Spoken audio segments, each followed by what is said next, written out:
Hello दोस्तों, स्वागत है आपका इस नई वीडियो में। दोस्तों, इस वीडियो में हम वायुमंडल की संरचना से संबंधित इंपॉर्टेंट प्रश्न लेकर के आपके समक्ष उपस्थित हुए हैं। तो बिना देरी किए इन इंपॉर्टेंट सवालों को शुरू करते हैं। इससे पहले यदि आपने चैनल को सब्सक्राइब नहीं किया है तो चैनल को सब्सक्राइब करके बेल आइकन को प्रेस कर दें ताकि लेटेस्ट वीडियो की नोटिफिकेशन आप तक पहुँच सके। तो चलिए शुरू करते हैं। इस वीडियो का पहला प्रश्न है, निम्न में से कौन सा युग्म वायुमंडल की गैसों की बढ़ती मात्रा को दर्शाता है। तो इस प्रश्न का राइट आंसर क्या होना चाहिए आपका सही आंसर होगा ऑप्शन नंबर ए। यहाँ पे सही उत्तर दिया गया है। आपको ध्यान रखना है कि सबसे पहले ओजोन की मात्रा आती है, उसके बाद कार्बन डाइऑक्साइड होता है 0.03%, फिर 21% ऑक्सीजन होता है, 78% नाइट्रोजन होता है। ऑप्शन नंबर ए आपका राइट आंसर होगा। अगला प्रश्न है, भूपृष्ठ से परावर्तित अवरक्त विकिरण के अवशोषण द्वारा वायुमंडल के तापमान में वृद्धि की प्रक्रिया को क्या कहते हैं। तो आपका सही आंसर होगा, इसको कहा जाता है ग्रीन हाउस प्रभाव। ऑप्शन नंबर सी सही उत्तर दिया गया है। और महत्वपूर्ण भूमिका ये होती है कि ग्रीन हाउस प्रभाव में महत्वपूर्ण भूमिका किस तत्व की होती है, तब आपका आंसर होगा कि इसमें होती है आपकी कार्बन डाइऑक्साइड की, और इसमें CH4 मीथेन की भी मात्रा होती है। अगला प्रश्न है, वायुमंडल का सर्वाधिक स्थायी तत्व है। तो वायुमंडल में सर्वाधिक स्थायी तत्व क्या होता है इन चारों में से। आपका राइट आंसर होगा जल वाष्प, ये स्थायी तत्व होता है। ऑप्शन नंबर डी आपका राइट आंसर दिया गया। ये आप जानते हैं कि नाइट्रोजन, वायुमंडल में हमारा जो नाइट्रोजन है वो कितना परसेंट होता है, 78%। कार्बन डाइऑक्साइड होता है 0.03% और ऑक्सीजन होता है 21% या 21%। ऑप्शन नंबर डी, जल वाष्प हमेशा वायुमंडल में 4% मौजूद होता है और ये सर्वाधिक स्थायी तत्व होता है। Option number D right answer दिया गया। अगला प्रश्न है, निम्नलिखित में से कौन सी ग्रीन हाउस प्रभाव के लिए उत्तरदायी है। तो ग्रीन हाउस प्रभाव, इसके लिए उत्तरदायी कौन सी है, कौन सी गैस है इन चारों में से। आपका राइट आंसर होगा यहाँ पे जो कार्बन डाइऑक्साइड है, CO2 जो गैस है, ये ग्रीन हाउस प्रभाव के लिए सर्वाधिक उत्तरदायी होती है। ऑप्शन नंबर बी सही उत्तर दिया गया। अगला प्रश्न है, वायुमंडल में सर्वाधिक मात्रा में विद्यमान अक्रिय गैस कौन सी है। तो वायुमंडल में सबसे अधिक मात्रा में अक्रिय गैस कौन सी होती है। आपका राइट आंसर होगा ये होती है आपकी आर्गन। ऑप्शन नंबर ए सही उत्तर दिया गया।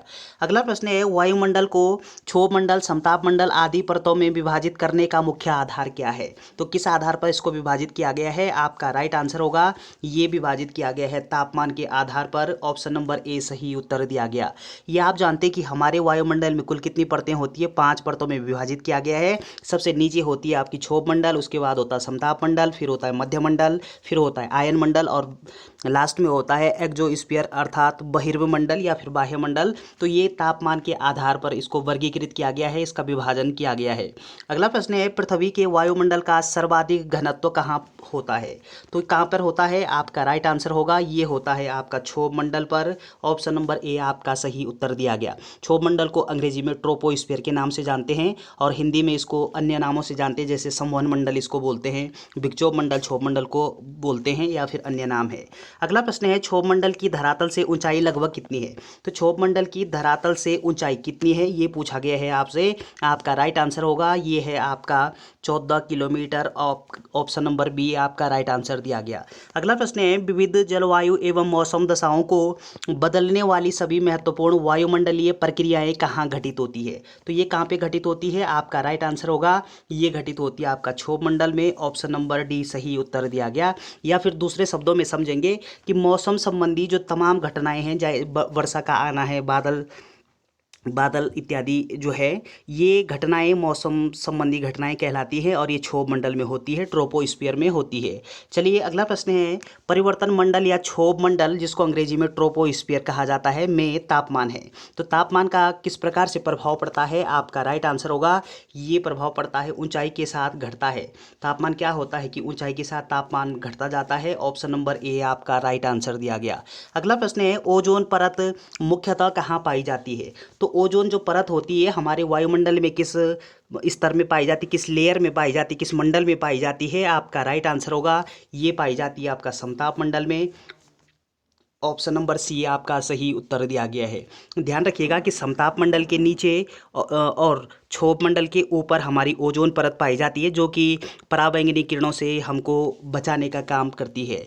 चलिए अगला प्रश्न है, सूर्य का प्रभाव मंडल प्रकाश के अपवर्तन से उत्पन्न होता है। इस प्रश्न का राइट आंसर क्या होना चाहिए। आपका सही आंसर है पक्षाभ मेघों के हिम स्फटिकों के द्वारा। Option number C right answer दिया गया। अगला प्रश्न है, किस वायुमंडलीय परत को मौसम परिवर्तन की छत के नाम से जाना जाता है? तो किसको जाना जाता है, इंपॉर्टेंट प्रश्न है। आपका राइट आंसर होगा क्षोभ मंडल को कहा जाता है। ऑप्शन नंबर बी सही उत्तर दिया गया है। अगला प्रश्न है, वायुमंडल में ओजोन परत के अपक्षय का कारण निम्नलिखित में से कौन सा रसायन है? कौन सा रसायन होता है? आपका राइट आंसर होता है, ये होता है आपका क्लोरोफ्लोरोकार्बन, जिसको CFC के नाम से भी जानते हैं। ऑप्शन नंबर डी आपका राइट आंसर दिया गया है। अगला प्रश्न है, डोल ड्रम अर्थात शांत पेटी क्या है? तो डोल ड्रम ये क्या होता है? आपका राइट आंसर है डोल ड्रम उष्णकटिबंधीय पवन पट्टी होती है। ऑप्शन नंबर ए यहाँ पे सही उत्तर दिया गया है। चलिए आगे बढ़ते हैं।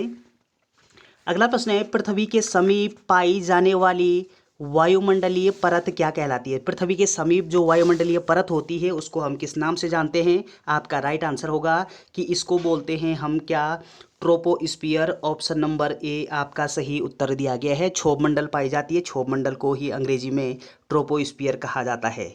चलिए अगला प्रश्न है, जेट धाराएं प्रायः कहाँ पाई जाती है? तो जेट धाराएं जो होती है ये कहाँ पे पाई जाती है? आपका राइट आंसर है क्षोभ सीमा में जेट धाराएं पाई जाती है। ऑप्शन नंबर बी यहाँ पे सही उत्तर दिया गया। अगला प्रश्न है, उच्च दाब क्षेत्र से भूमध्य रेखा की ओर चलने वाली पवनें होती है, किस प्रकार की पवनें होती है? आपका राइट आंसर होगा ये होती है आपकी व्यापारिक पवनें। ऑप्शन नंबर बी सही आंसर दिया गया। अगला प्रश्न है, पूरे वर्ष एक ही दिशा में प्रभावित होने वाली पवन क्या कहलाती है? तो एक ही वर्ष पूरे एक ही दिशा में जो प्रभावित होने वाली जो पवनें होती है उनको हम सनातनी पवन के नाम से जानते हैं। ऑप्शन नंबर बी सही उत्तर हो जाएगा। अगला प्रश्न है, अर्जेंटीना के पंपास क्षेत्र में उरुग्वे की ओर प्रचंड वेग से चलने वाली ठंडी हवाओं को क्या कहा जाता है? किस नाम से जानते हैं उनको? आपका राइट आंसर होगा उनको पैम्पीरा कहा जाता है। ऑप्शन नंबर बी सही उत्तर दिया गया। अगला प्रश्न है, निम्न में से कौन ठंडी स्थानीय हवा नहीं है? तो इन चारों में से ठंडी स्थानीय हवा कौन सी नहीं होगी? आपका राइट आंसर है यहाँ पे जो खमसीन दिया गया है ये आपकी ठंडी स्थानीय हवा नहीं है। ऑप्शन नंबर सी आपका सही उत्तर हो जाएगा।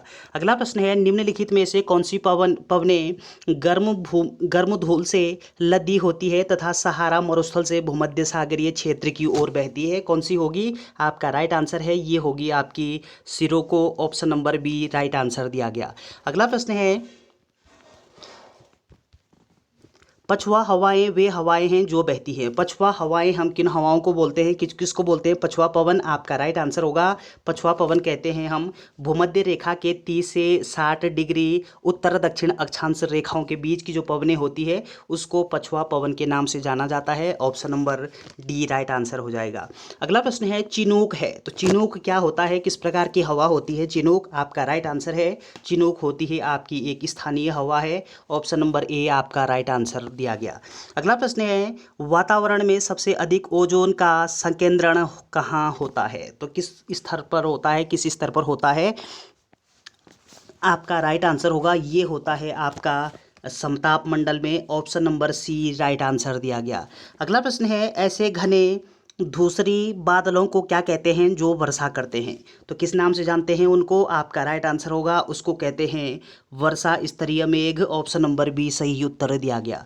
अगला प्रश्न है, सहारा रेगिस्तान में शुष्क पवन हरमटन उड़ती है, कहाँ से कहाँ तक उड़ती है? आपका राइट आंसर होगा ये उड़ती है आपकी पूर्व से पश्चिम की ओर। आपका राइट आंसर होगा option number D, option number C. अगला प्रश्न है, प्रति चक्रवात में वायुदाब कहाँ अधिक होता है? तो प्रति चक्रवात में वायुदाब सबसे अधिक मात्रा में कहाँ पर होता है? आपका राइट आंसर होगा केंद्र में होता है। ऑप्शन नंबर ए आपका राइट आंसर दिया गया। अगला प्रश्न है, वात्रागी वर्षा किस कारण से होती है? वाताग्री जो वर्षा है ये किस कारण से होती है, इसका कारण क्या हो सकता है? आपका सही आंसर है चक्रवातीय गतिविधि के कारण होती है। ऑप्शन नंबर सी सही उत्तर दिया गया। अगला प्रश्न है, निम्नलिखित में से कौन से वायुमंडल के स्तरों एवं उनके अभिलक्षणों के सम्मेलन में सही है? तो कौन सा यहाँ पे सही दिया गया है? यानी क्षोभ मंडल में मौसम संबंधी घटनाएं होती है, पॉइंट बिल्कुल सही दिया गया है। और अगला जो पॉइंट दिया गया है यहाँ पे कि समताप मंडल में ओजोन परत पाई जाती है, बिल्कुल पाई जाती है, सही दिया गया है। और आयन मंडल में पृथ्वी की सतह की ओर परावर्तित रेडियो तरंगे होती है आयन मंडल में, ये पॉइंट यहाँ पर सही दिया गया है। और इस प्रश्न का जो राइट आंसर होगा आपका वो हो जाएगा ऑप्शन नंबर सी, यानी कि पहला, दूसरा और तीसरा ये पॉइंट यहाँ पे सही दिए गए हैं, चौथा यहाँ पे गलत दिया गया है। अगला प्रश्न है, समताप मंडल में ओजोन परत का कार्य है। तो समताप मंडल में ओजोन परत, स्ट्रेटोस्फीयर में ओजोन परत का क्या काम होता है? आपका राइट आंसर होगा ये होता है आपका भूतल पर पराबैंगनी विकिरणों को रोकना। ऑप्शन नंबर डी आपका राइट आंसर दिया गया। अगला प्रश्न है, निम्नलिखित में से कौन सी स्थानीय पवन इटली में रक्त की वर्षा लाती है? तो ब्लड रेन कौन सी पवन लाती है? इन चारों में से आपका राइट आंसर होगा ये लाती है आपकी सिराको पवन। ऑप्शन नंबर सी सही उत्तर हो जाएगा। अगला प्रश्न है, तड़ित झंझा में मूसलाधार वर्षा किस मेघ की महत्वपूर्ण विशेषता है? आपका राइट आंसर होगा ये होती है आपकी कपासी मेघ की महत्वपूर्ण विशेषता होती है। ऑप्शन नंबर ए आपका सही उत्तर दिया गया। अगला प्रश्न है, प्रति चक्रवात में वायु की दिशा होती है। तो किस प्रकार की होती है प्रति चक्रवात में वायु की दिशा? आपका राइट आंसर होगा ये होती है आपकी उत्तरी गोलार्ध में घड़ी की सुइयों के अनुकूल तथा दक्षिणी गोलार्ध में घड़ी की सुइयों के विपरीत होती है। ऑप्शन नंबर ए आपका राइट आंसर हो जाएगा। आगे बढ़ते हैं। अगला प्रश्न है, भूमध्य रेखीय प्रदेश में किस प्रकार की वर्षा होती है? तो भूमध्य रेखीय प्रदेश में किस प्रकार की वर्षा होती है? इन चारों में से आपका राइट आंसर होगा ये होती है आपकी संवहनीय वर्षा। ऑप्शन नंबर सी सही उत्तर दिया गया। संवहनीय वर्षा कहाँ पे होती है? तो भूमध्य रेखीय प्रदेशों में होती है। अगला प्रश्न है, विश्व की अधिकांश वर्षा निम्न में से किस रूप में होती है? आपका राइट आंसर होगा ये होती है आपकी पर्वतीय वर्षा के रूप में। Option number B right answer हो जाएगा। अगला प्रश्न है, किस प्रकार की वर्षा बिजली की चमक एवं बादलों की गरज के साथ होती है? आपका राइट आंसर होगा ये होती है आपकी संवहनीय वर्षा। Option number C right answer हो जाएगा। अगला प्रश्न है, विश्व में सर्वाधिक वर्षा वाला स्थान कौन सा है? इन चारों में से आपका राइट आंसर है सर्वाधिक वर्षा वाला जो स्थान है वो हो जाएगा आपका मासिनराम, मेघालय में पड़ता है इंडिया में। Option number C right answer हो जाएगा। अगला प्रश्न है, रेगिस्तान में बादल अवक्षेप होकर क्यों नहीं बरसते? तो इस प्रश्न का राइट आंसर क्या होना चाहिए? आपका राइट आंसर होगा ये होता है आपका कम आर्द्रता के कारण। ऑप्शन नंबर डी आपका सही आंसर दिया गया। अगला प्रश्न है, बादल फटने का क्या अर्थ है? बादल फटना किसको कहा जाता है? इसका अर्थ क्या होता है? आपका राइट आंसर होगा बादल फटने का अर्थ है यहाँ पे कि भारी तूफान के साथ असाधारण रूप से भारी बरसात होती है। ऑप्शन नंबर सी आपका राइट आंसर दिया गया। अगला प्रश्न है, पृथ्वी के धरातल से ऊपर की ओर वायुमंडल के विभिन्न स्तरों का सही अनुक्रम है? तो पृथ्वी से ऊपर की ओर पूछा गया है आपसे। तो सबसे नीचे होती है क्षोभ मंडल, उसके बाद समताप मंडल होता है, फिर उसके बाद मध्य मंडल होता है, फिर आयन मंडल होता है। तो इस हिसाब से ऑप्शन नंबर सी आपका राइट आंसर हो जाएगा। और यहीं पे इंग्लिश में अगर बोलें तो सबसे नीचे होता है ट्रोपोस्फीयर, फिर होता है स्ट्रेटोस्फीयर, फिर होता है मीजोस्फीयर, फिर होता है आयनोस्फीयर, और आयनोस्फीयर के बाद होता है एक्सोस्फीयर। ये नीचे से ऊपर की ओर क्या होता है इसका क्रम होता है। ऑप्शन नंबर सी आपका राइट आंसर हो जाएगा। अगला प्रश्न है, उत्तरी ध्रुव प्रकाश के लिए वायुमंडल की कौन सी परत जिम्मेदार होती है? कौन सी परत जिम्मेदार होती है? इन चारों में से आपका राइट आंसर होगा ये होती है आपकी आयन मंडल। ऑप्शन नंबर सी सही उत्तर दिया गया है। अगला प्रश्न है, सूरज में निकले विनाशकारी रेडिएशन से निम्न में से कौन सी जीवन सुरक्षा करता है? तो कौन सा करता है? इन चारों में से आपका राइट आंसर है ये करता है आपका ओजोन परत। ऑप्शन नंबर सी सही उत्तर दिया गया। ओजोन परत स्ट्रेटोस्फीयर में पाया जाता है, अर्थात समताप मंडल में पाया जाता है। अगला प्रश्न है, टी मापक पर निम्न में से किसका मापन किया जाता है? तो टी मापक पे किसका मापन होता है? इन चारों में से आपका राइट आंसर होगा ये होता है आपका चक्रवातों की शक्ति का मापन। ऑप्शन नंबर सी सही आंसर दिया गया। अगला प्रश्न है, प्रति चक्रवात की विशेषता है। तो प्रति चक्रवात की विशेषता क्या होती है? इन चारों में से आपका राइट आंसर होगा प्रति चक्रवात की विशेषता होती है स्वच्छ आसमान।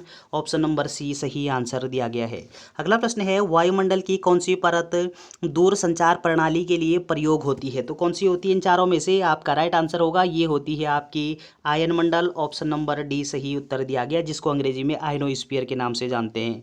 अगला प्रश्न है, साफ रात मेघीय रातों की अपेक्षा अधिक ठंडी होती है। तो इस प्रश्न का राइट आंसर होगा किस कारण से होती है? आपका सही आंसर है ये होती है आपके विकिरण के कारण। ऑप्शन नंबर बी आपका सही उत्तर हो जाएगा। अगला प्रश्न है, निम्नलिखित में से कौन सा कथन सही नहीं है, या फिर यहाँ पे गलत कथन का चयन करना है आपको। गलत कथन कौन सा दिया गया है? आपका जो सही आंसर होगा वो आपको बताना है। तो यहाँ पर जो गलत कथन होगा वो हो जाएगा आपका कि जलवाष्प निकले वायुमंडल की अपरिवर्तित गैस है, ये पॉइंट सही दिया गया है। शीत कटिबंध उभय गोलार्धों में ये पॉइंट भी यहाँ पे सही दिया गया है, जेठ धाराएं, ये पॉइंट सही दिया गया है। तो यहाँ पे गलत पॉइंट बताना था, ऑप्शन नंबर बी आपका सही आंसर हो जाएगा।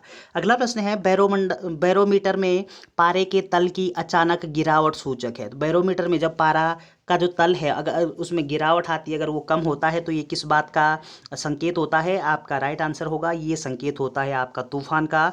ऑप्शन नंबर बी सही उत्तर दिया गया।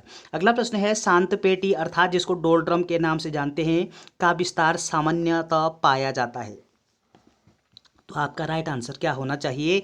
ये होता आपका 5 डिग्री उत्तर से 5 डिग्री दक्षिण। ऑप्शन नंबर ए आपका सही उत्तर दिया गया। अगला प्रश्न है, आर्द्रता परिणाम है। तो आर्द्रता ये किसका परिणाम होता है? आपका सही आंसर है, आर्द्रता परिणाम होता है आपका वाष्पोत्सर्जन का। ऑप्शन नंबर बी सही उत्तर दिया गया।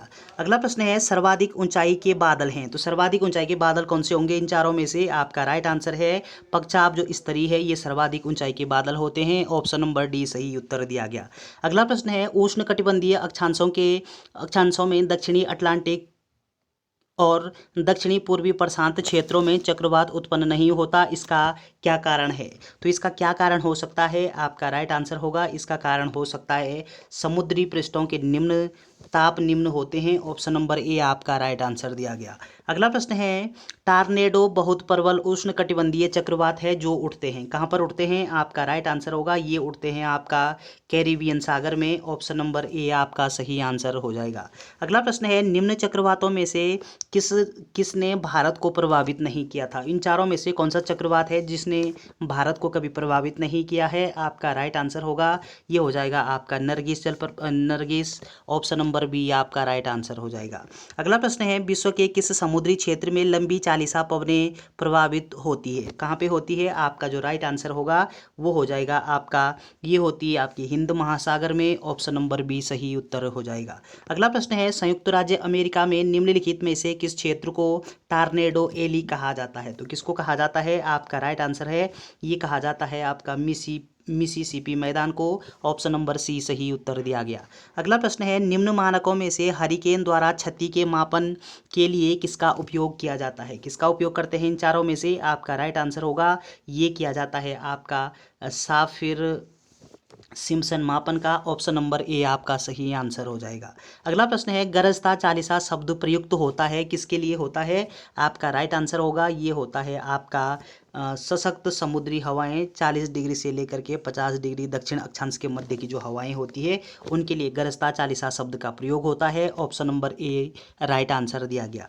अगला प्रश्न है कि गरजता चालीसा, प्रचंड चालीसा एवं चीखता साठा क्या है? तो ये सारी चीज़ें क्या होती है? आपका राइट आंसर होगा, ये होती है आपका दक्षिणी गोलार्ध में पश्चिमी पवनें होती है। ऑप्शन नंबर बी सही उत्तर दिया गया। अगला प्रश्न है, क्षोभ मंडल में अधिकतर मौसमी घटनाएं इसलिए घटित होती है क्योंकि, किस कारण से घटित होती है? आपका राइट आंसर होगा, इसका जो मुख्य कारण होगा कि इसमें संपूर्ण वाष्पीकरण और अधिकतर धूल कण होते हैं। ऑप्शन नंबर डी आपका सही आंसर दिया गया है।